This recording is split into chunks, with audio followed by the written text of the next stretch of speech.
we are back with another BWNC podcast. New episode every single Wednesday and Sunday. I'm your host, Ben Haggerty, aka Ben Real Verse World, and this is David Malave. Hello. Today's topic is called How to Deal with Client Approvals, which I think is fucking tight. It's a good little title. Yeah. And I think Dave had a good example of when and when not is it okay to share content, especially in the side of being a creator who's, say, a photographer or videographer is usually our audience that we're talking to. Right. So give the example real quick, like a quick example of what this means. I'll set it up after we roll the Grammy nominated song. Yeah, that's true. But we should start. We're just talking about this is this interesting gray area, especially when you're creating for like musicians or artists or whatever, but probably for anything in the sense of like, I created this content and I didn't sign anything, so I should be able to share it, right? Right. And there's this trade-off between doing that and also the relationship with the client, understanding that they have control over what you can and can't post, also their image, and then trying to navigate through that. I think that's a good setup. So yeah, that's good. I was honestly thinking about something else. I didn't even hear what you said. Let's start the fucking thing. Right, motherfucking now.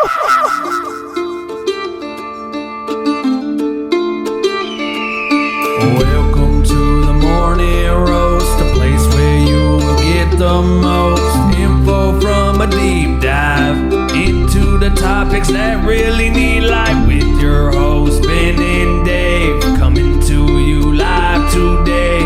Grab your cup of joe and take some fucking notes, you bitch. And we're back. That was fucking tight. Hey, How to Charge a Client Guide is available right now. Shop BWNC.com. That's our sponsor for this episode. It's us, Black with No Cream. And you can get that guide, and it's fire. And by the time you're listening to this, you can go to our Instagram and look at our highlights on our IG stories.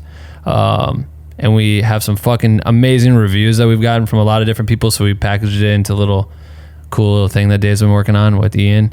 But you can go read some of the reviews if you don't believe us, because this thing's a motherfucking Bible. Oh yeah. So check that out. Okay, so I love early when we were trying to come up with a topic of what we wanted to talk about. You said the idea. You're like, okay. I was like, give me an example of what you mean. And right. You said if you went and shot for Mary J. Blige, right, which you have, and so have I. And if you go and shoot for her, and you didn't sign a contract that said like I will not share content or blah blah blah, but you shoot some fire photos, and you have an option. You could say I want to ask my client, Mary's manager or whoever may have hired you to do this, can I share these or not? And they'll probably be like, yeah, it's cool, share it or whatever, approved. Like the text, that's your physical proof that this is okay for you to post of this legendary person who might not want her image shared. Right. But some people make the mistakes of just sharing straight out the gate. They just don't give a fuck, and it becomes problematic, especially in the OG of the way the industry works, especially out here in this shit, because you never know, especially when you're shooting musicians, right? You never know who likes what about them. So you don't know if Mary doesn't like the right side of her face or something. I don't know. Maybe she's got like fucking an old nose piercing or something that she hates. You know what I mean? Or me. I don't know. Maybe you don't know that I don't like my teeth don't touch, so I don't want to show my bottom teeth. Right. And then the photos with it right in there with your bottom teeth. Yeah. And I'm like, this photo's fire. And then you just post it. Someone thinks it's fire and they post it. And I'm just like, yo, man, it's the ugliest shit you could ever get of me. But you think it's the illest shit. And it might be. But I'm just self-conscious. You never know. And when we work with celebrities, you never know. I'm not saying that's I'm not saying that's a fun fact about Mary. She doesn't like go inside of her face. But that's like the common like artist thing. Like musicians, show my good side. Everyone always says that shit, and that doesn't make any sense to me. But I'm like, all right, maybe they see something we don't, and it bothers them. But if you went and just shared some shit, guess who's not getting the invite next week to the next event? Right. Because you went and shared a photo or a video of unapproved shit. And that happens way more than you think. And I think a lot of these new creators come into the game, they're hungry and they want their chance, and they get all this shit and they get this cool shit, and then they just share it. They don't give a fuck. They just post. Facts. They post.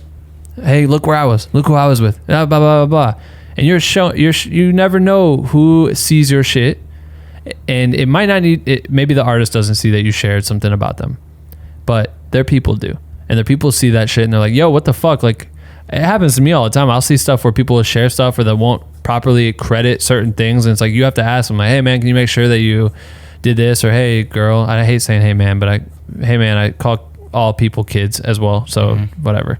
But you have to ask for certain like rules. Like, hey, here's the rules. When you share or when you do this job, don't share until I tell you it's okay. Right. Because it's an internal video. But you know what? I'm the only one that knows this is an internal video that we're shooting for a client. I guess I'm doing a bad job at setting this up.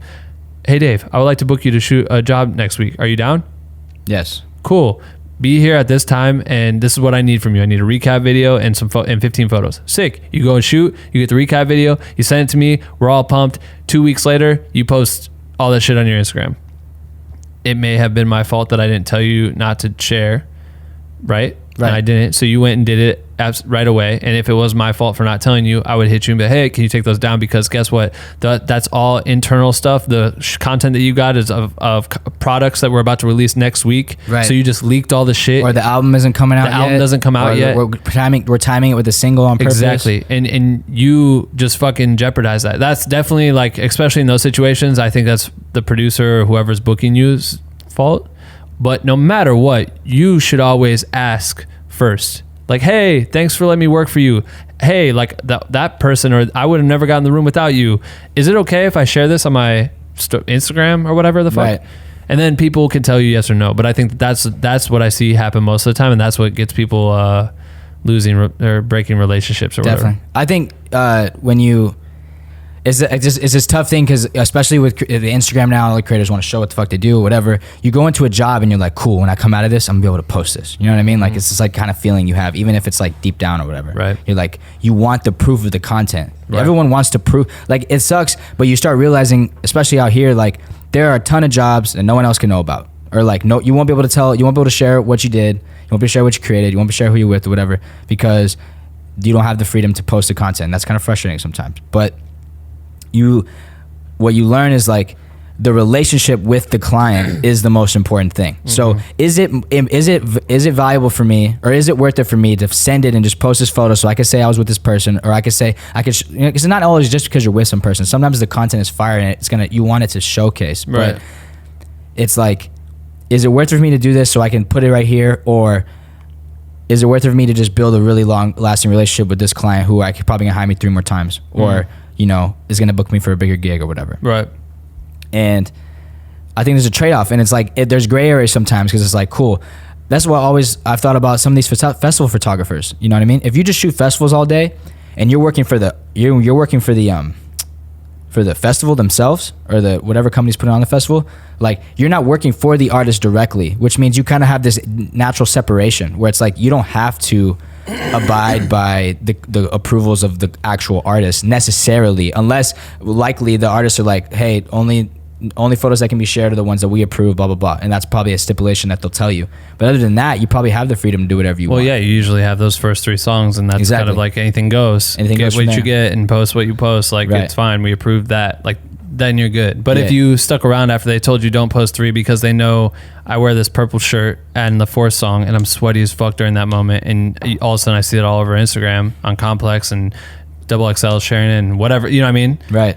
Who the fuck took that shit? And then people blacklist photographers and videographers all the time because people are getting content when they're unapproved. I get it. It's like, if you don't ever think you'll be in that spot ever again, you're like, fuck it, yo, they told me I can't shoot this show. I'm getting there no matter what. I'm bringing my camera. Yeah. Fucking hell yeah. I'm with that. I fuck with because I don't want to interrupt, but I feel like this is there's certain moments where it's like, remember, it's always like, don't ask for permission, ask for or whatever it is, ask for forgiveness. Where it's like, there are like, sometimes it sucks because you'll know that just by asking the question, you're gonna get shut down. Yep. And like, you probably could have just not, and everything would have been chilling.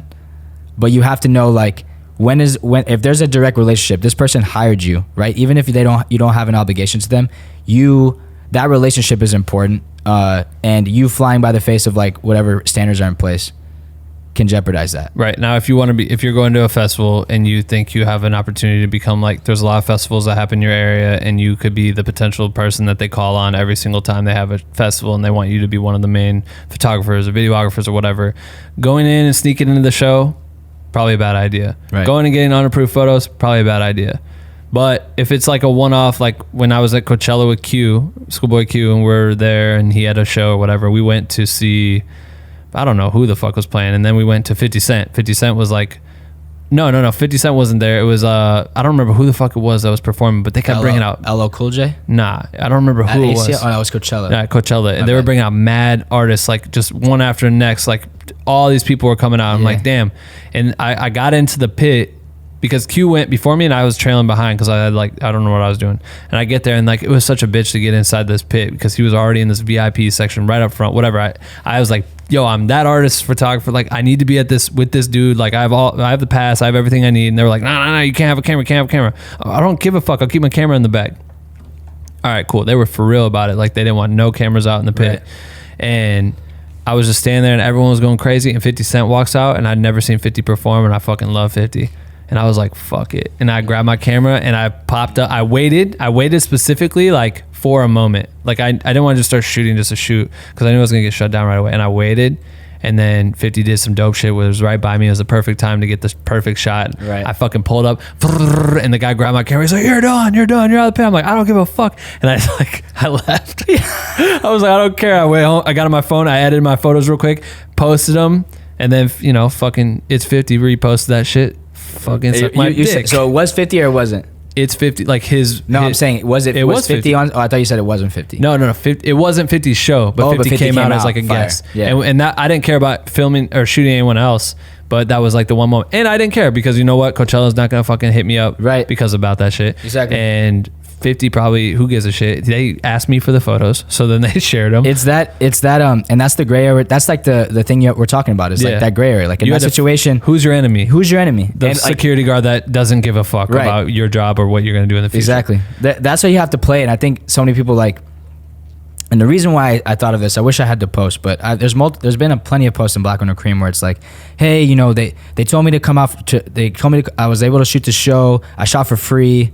I didn't sign up. They didn't pay me. They didn't pay me, and I didn't sign a contract. So I think it's my stuff. Like I should be able to post it. But then the manager hits them up. And it's like, hey, we told you to come out, but you can't. You have to wait till we post. Right. You know what I mean, or whatever. And like, there's that conflict where it's like, I think it's just once you understand, and it fucking sucks because there are plenty of videos and photos you'll have that just sit on your phone and you look at them and you're like, man, these are tight.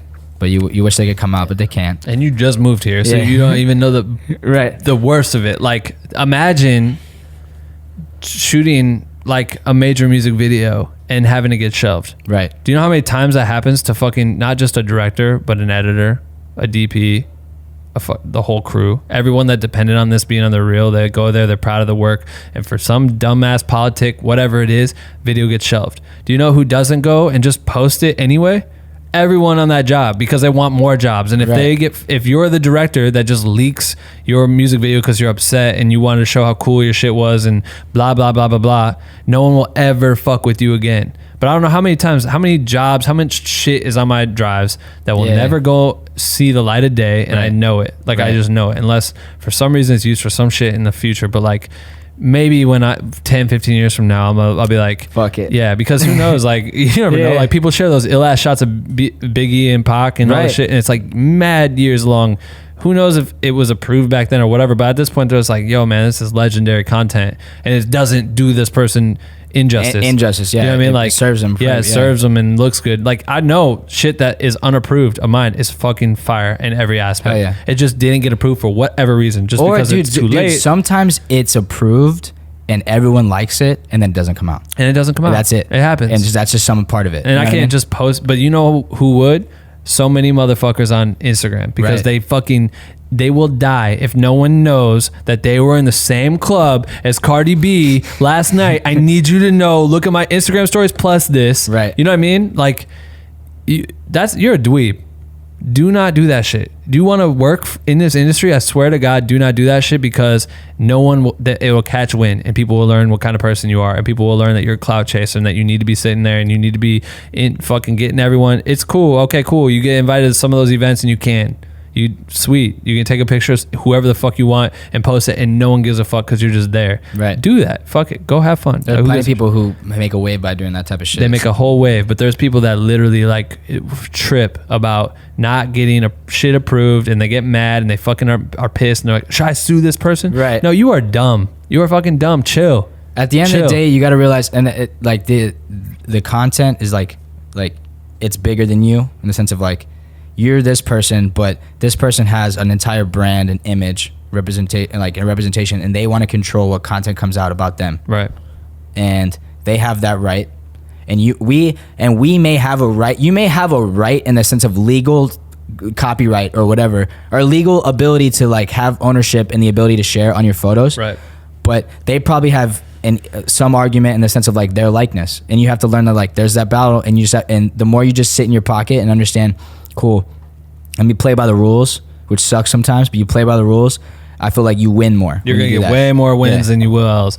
And have I talked about the Little Dicky job? Like that being my first experience of a fucking blow to the gut. Like, nah, do it, please. So when I was fucking starving basically and didn't have anywhere to live and shit, and I finally got my first bag, was directing the Little Dicky video that you've seen shit from before, whatever, little Gronkowski.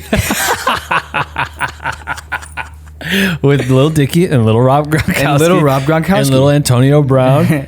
And Little Von Miller. And so all these superstar NFL players, Dicky, who was popping at the time and like taking off in his career of like all this shit. And we had to make content, and this is my first time getting the reins to direct like digital ad content that was going to be a big campaign, fucking fat budget. Like overall budget was like upwards of $500,000, like after paying all these people and shit, dumb money. And I'm fucking terrified because I'm like, oh God. So I went and just fucking maximized my day. I had 12 hours with my crew. I had very little time with talent. And I figured out how to link and log all that shit so I could maximize, overlap, do all this stuff so I could get the most deliverables when my client only wanted like really one video. They wanted one video. And I came back to them with 4 videos. Like when I say videos, I'm talking about like sketch narrative content that was prepared and scripted and whatever. And they wanted one main one, 4 of those. Fuck 4 4-minute videos from one day. Just fucking eat my ass. And then also on top of that, mad deliverable content that was like social bite-sized content, which each had its own setup and took time. And yeah, those are fire. You've seen them. So there's like all this shit. I spend 3 weeks, I think, on and off with Lil Dicky, editing them in the edit bay, working my ass off, making these videos. I'm crying, laughing nonstop because it's content so funny. And just making the illest shit. I'm like, oh my God, this is fucking crazy. Like I just did this EA Sports Madden video with legends. This shit's about to blow. Like I'm gonna fucking go up. Mm-hmm. And then I get the call from my contact, and he's just like, hey man, they just fucking shelved the video. They've shelved everything. The whole project's done. Like we're not putting anything out anymore. And I'm like laughing, like what the fuck are you talking about? We've been doing this for 2 months, like been paid. Right. Money's been spent. And they're like, yeah, there's some internal conflict between people at the top that didn't like this person or didn't like the artist or didn't want to work with whatever. I don't know what it was, the politics of it. He's like, everyone loves the content. It's just association with certain things. Like they just stopped it because they didn't think it was a good fit as far as the people that they chose to work with on the job. Wasn't a good fit, some shit like that. And just literally were like, fuck it. And just like wrapped it up, put it in the vault, don't give a fuck. And I was like, I wanted to fucking die because I'm like, I already told everyone I did this shit. Yes, I've been telling, and that's one tip. That's a tip. Keep your mouth shut, because the more people you tell, the more you feel like a fucking dumbass when you find out that you can't put that shit out. That's the best tip of this whole podcast. Yeah, I just did this. I just did all this shit. It's coming out. I've ran into that so many fucking times to the point where if I get hit up about some shit, I'm telling my very close people, and that's it, because they'll be proud of me that the opportunity came. But when the opportunity goes away, they understand that this shit comes and goes, right? And a lot of other people don't, and then that's what makes you feel fucking bad about yourself. Facts. Like, oh God, they think I'm a fucking loser because I didn't. Nah. Yep. But this shit came and went, and it was like that, and it was literally like, yeah, we're pulling it, and then we were like, on our side, and Lil Dicky was very attached to this project, so shout out to him, because we went to bat on getting it something to come out of it. And they were like, oh, we don't want to do this, we don't want to do that. We're like, well, we'll change this, we'll change all this, let's try it, let's like, how can we alter this project to make it come to life? Because at this point now it's about saving the project, not about the comedy. The comedy is dialed, but it's like, what if we change this? Can we change this, get rid of this? And long story short, I think Dicky like had a show in Florida and went straight to EA's office and was like, yo, I need this shit to come out. Like, I want this. This is something I took a lot of time out of my day to like work on. Like, I need this to come out. And somehow they ended up greenlighting one video to come out of like 15 total videos, like the 4 main sketches, all this other shit. And they greenlit one video to come out, and then somehow a week later greenlit a second one to come out. So we ended up having only 2 videos out of all this shit come out. And that was it, and which was fucking awesome because I could at least now post and talk about it, and it was legendary as fuck. Right. But like all this big rollout that we thought we were gonna have over months with all this new content, and just fucking dismissed and immediately like that. And it was like literally like, we don't care how much money we spend, it just doesn't work anymore. So fuck it. That's the weirdest thing to that's a crazy story. And you think, well, why, dude? They spend all this money. They're a multi-billion, Exactly. 250,000, whatever money it is nothing to them. It's a spare tire. It does not fucking matter to these. It's more about image and fucking dick swinging than it is about anything else. And that's every company, every artist, every label, everyone you'll ever work with is always like that. So you literally got to keep your mouth shut. Just don't tell people that you're doing dope shit. That's facts. Until it comes out. Yep. It's crazy, right? That's the best tip. Because that's what you get in the situation. Like, yeah, it's about to come out. I'm about to do this. Yo, I just did this, blah, blah, blah. And everyone's waiting for it. Like, yeah, it's about to come out. And then it doesn't. And that you feel like shit. But you tell no one. You tell no one. You know it's part of the game. It goes away. You move to the next one. It's no big deal. Yeah. But I think, man, that's dope. It sucks, right? But you'll all feel it soon. It's fucking coming. Trust me. It's inevitable. It's going to hurt. You're going to fucking hate it. But guess what? Listen to this podcast and remember I told you so. Just keep your fucking mouth shut. But even when you keep your mouth shut, it still sucks. It still fucking sucks. It's depressing as shit when content, you work so hard about shit. And you know what? That's why it's dope. That's why I respect this YouTube world. That it's turned into like everyone on YouTube being able to create and curate content for themselves. And shout out to, even though I dog all these people for fucking their Instagrams and all this shit for fucking doing some wild shit, whatever it is, like, fuck it, because you created a platform and got where you can post where you want to post. You can post, create where you want to create. But that doesn't mean you can now. You might not get hired. I was thinking about this the other day because I was thinking about how dope it is. Like, look. I always talk about Logan Paul because he's one of the top ones to do it. Right. And then his image is now tarnished as fuck for what he did in the whole kill. You know, the person killed himself and he filmed it. He filmed the dead body.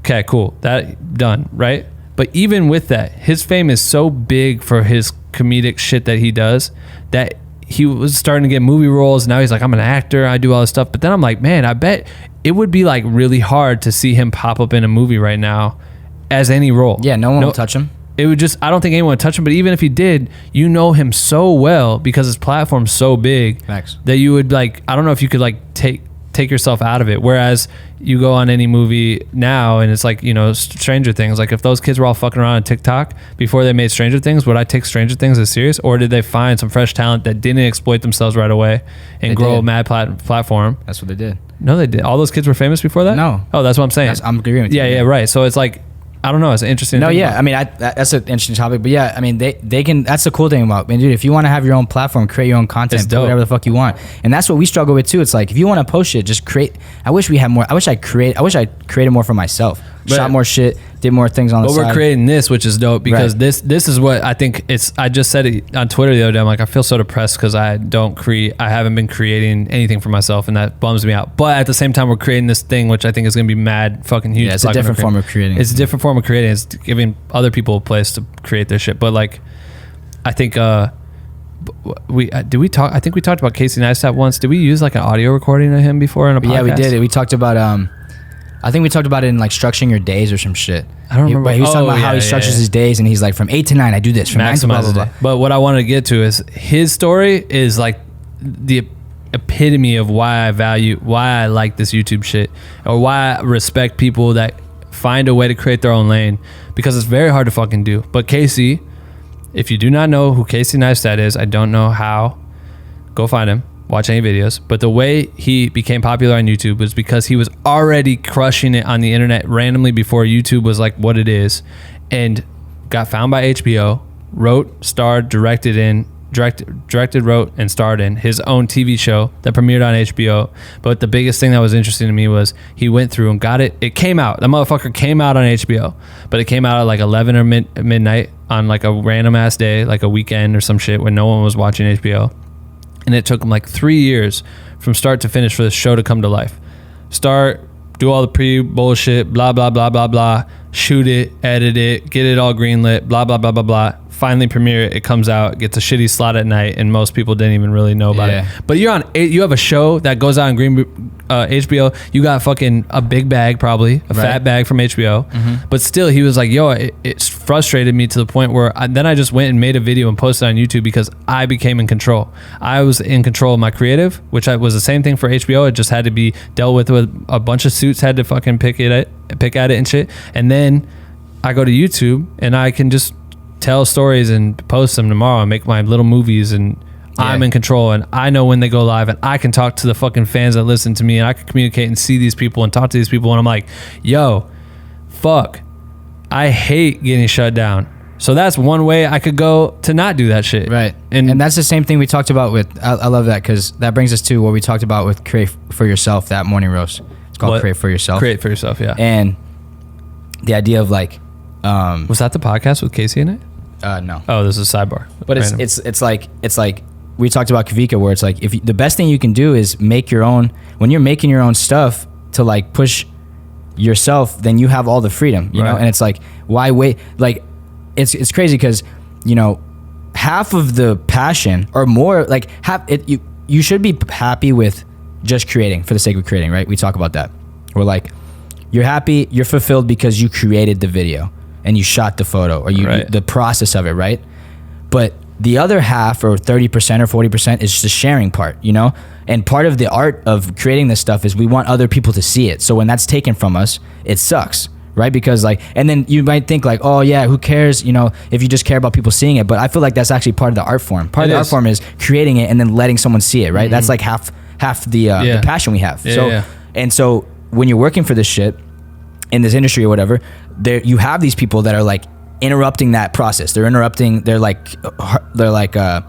you know, holding the creative down. They're nitpicking at things. They're interrupting the process, all this stuff.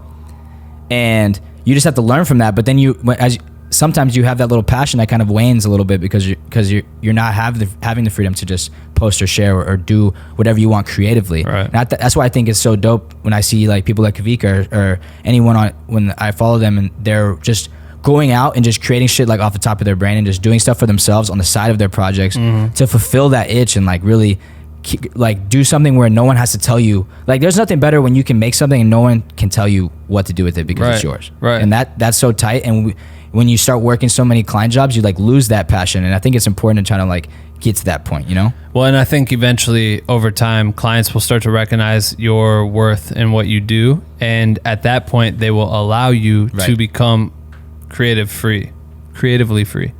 So when you're being brought on the job, it's not necessarily like, all right, what do you want me to do? And they say, we want you to do XYZ. They say, come do what you do. Facts. And that's what that's the goal. Yeah, that's the goal. It's always the goal. It's like showing your value and allowing people to pay for that or I think that. Creating for yourself is important too in that, because we talked, that topic that you just said is in a morning roast called investing in your name. And that I got it from the Rios podcast. You really have a photographic memory? He remembers the most random shit. I'm like, what the fuck? I don't know. Fucking. Yeah, sorry, I don't know. Nah, I just you would remember it too. You're Dory. And I do not have a photographic memory, bro. But investing in your name is like, that's the goal, right? You want to get to the point where I and we talked about that. It's like I'm hiring you, Ben, because I fuck with what you do. Right. I saw the B&J tour and I want that shit. Right. Yeah. And then you get to come on and you get to, for example, we went to NCT, right? They hired you because they wanted a video like we made. And you're like, this is what I do. I go on stage. Right. I go behind. And they didn't let you do that. And that's kind of stupid, right? It was dumb as fuck. Right. But like, when you do, like when you try so hard to create for yourself and also try to put yourself into work, like you will get to that point where you should have your own style that people come to and they're like, and when you create, they want to share and they want to share your content because they came to you for that. You know what I mean? So it's like, damn, that's fucking funny. The NCT thing. Right. NCT 127, look them up. They're fucking lit as shit on YouTube. But goes back to what we were saying at the beginning of this podcast was like, all right, who's my enemy? In that case, who was my enemy? Because when I got there, they're flying me plus my assistant second shooter, like a team, value me that much that they would give me you to come out and create the things that they saw that I did that they liked. Yeah. Cool. We go. And then I'm saying, all right, hey, I want to, because I couldn't speak, Korean, and I couldn't talk to them that easily about like what I needed, and so I had interpreter, and the interpreter doesn't really know shit about what I do, so I'm just like, hey, so I need this to be able to do that, and they're like, okay, and then they ask, and they'd be like, yeah, they said yeah for this, but no for that, and I'm like, no, I need to be able to go on stage. I know exactly the safe spots I could shoot from, and I won't be up there all that that long. I just need to get a couple shots. And then I would even show like examples, like, see, when I'm on stage with Beyonce, I get footage like this, and this is why it's cool. Right. And then they'd be like, oh, okay. And then they go ask, and then they'd be like, no, they said no because the other team said it's not safe. And I'm like, no, it's totally fucking safe. Like, you guys have me. Who is telling you no? And it was the communication wasn't there. Yeah, I think it was lost in translation. It was. But also, like, it's still frustrating because I think they just didn't get what it was. That's when I had to pick my enemies. So I say, all right, cool. So I'm going to get all my other shots in the venue and everything I could possibly get. And we had a plan. Mm-hmm. And then I was like, and I'm going to try to make like 2 attempts during certain moments to go on stage and say, fuck it, and go get these shots. Right. Because my enemy at that time was, if I made the stage manager mad, that's okay, because I'm probably never going to ever see that stage manager again. And I'm fighting to get good content that they will enjoy a week from now. And you're fighting to get the content that they hired you for. They hired me for, but they just don't understand. So if I go on the stage and they look at me like, this guy's fucking dumb, like, why isn't he listening to our rules? Like, we never want to work with him again. That's fine. But you're going to see the edit and then realize those were the moments that made it. Right. That's what made it look massive. That's what made their show look so great. Whatever it was, you know. Mm-hmm. So we had to like fight and do all that shit, and I'd do it, and then they'd yell at me, and then I'd go to the other side, and I'd do it again. They'd yell at me, and then I got enough that I was good. So it was like, but you had to pick, you know, I had to pick choose my battles. Like, now, you know, if I wasn't invited there, if they didn't want me to come to get content that I normally do, like, and I just sent it just because, they would be fucking furious. Like, you just come in, you're just a random person. That, but like, you know what I mean? Like, if you were just like a local photographer, found your way on stage and just sent it and went across the stage, they'd be like, yo, who the fuck was that? All of a sudden you're tripping people over. You don't know the rehearsal. You don't know the cues. You don't know when pyro is. You don't know when fucking steam and shit's blowing up. Like, you can really fuck up some shit. So anyway, that's a great way to end too, because guess what? Guess what happened to that video? I don't know if it's out. But yeah, we check every once in a while to see if they ever posted it, but I don't. But we went all the way there, did all that work 2 days straight, and I always search NCT 127 New Jersey. I think they said they're gonna do it like a recap after the. I don't know. But the video's fire, so if it comes out, we'll share it. It's really hard to find. Yeah, I might just post that shit and say fuck them. Yeah, actually, fuck this podcast. Let's just share it. All right. Anyway, thanks for listening. Definitely make sure to check out the How to Charge a Client guide. Shit is fucking doing some numbers. We're proud of that fucking thing. So if you want to get it, over 50 pages is the Bible to learning how to upgrade I don't know what I was saying. Money game. Yeah, your money game. And definitely make some more bags when you're charging your next client. I think so. The theories are dope. There was one dude that sent a fucking really cool review. Do you have that screenshot? I have some here. I don't remember what he said. Yeah, just read the one with the $7,000 one. He basically. I got you. Yeah. Give me a second. Should I just not talk? Just not talk. But basically, this guy said this was his first time ever getting paid more than $5,000 on a job for, I think he's a videographer, but it's his first time doing it. And he said that the outlining the line items, which we talk about in the guide. You want me to read it? He said that saved him. Yeah. What was like this? Yeah, you can summarize. You want me to read it? Is it mad long? It's kind of long. Basically, yeah. What's the basic? I don't give a fuck. He read the guide, and it made him understand why he hasn't been charging enough. He didn't know how to build his proposals. So he had a gig with this Colorado State institution, and he was like, okay, these guys have the budget. Mm-hmm. And so he thinks it was the proposal that the proposal part of it that he didn't have locked, and he implemented what he learned in the guide. And so he says, after close to 2 years of freelancing, this is the first $5,000 plus gig I've gotten. This group has been instrumental in providing little tips and tricks and ways to boost my creativity and profitability. Thank you, Ben Haggerty, for building such a dank outlet for learning, growing, creating. And then he screenshotted his price breakdown that we teach how to do in that part of the guide, and he made $7,700. Boom. So if you're sitting here questioning yourself, should I spend $25, man? Fucking don't ride Uber for 2 weeks. Spend $25, then go make $7,000. Yeah, or you make that back easy. That return on investment's insane. We just wanted to provide some new insight and some theories on how you can really figure out how to talk to your clients and get more money out of them, because it's possible and you're just not thinking about it that way. So read that shit, do yourself a favor, and make some more bread this month. All right, that's it. Thanks for listening. We will see you next week, because we do this shit every single Wednesday and Sunday. Thank you. Bye.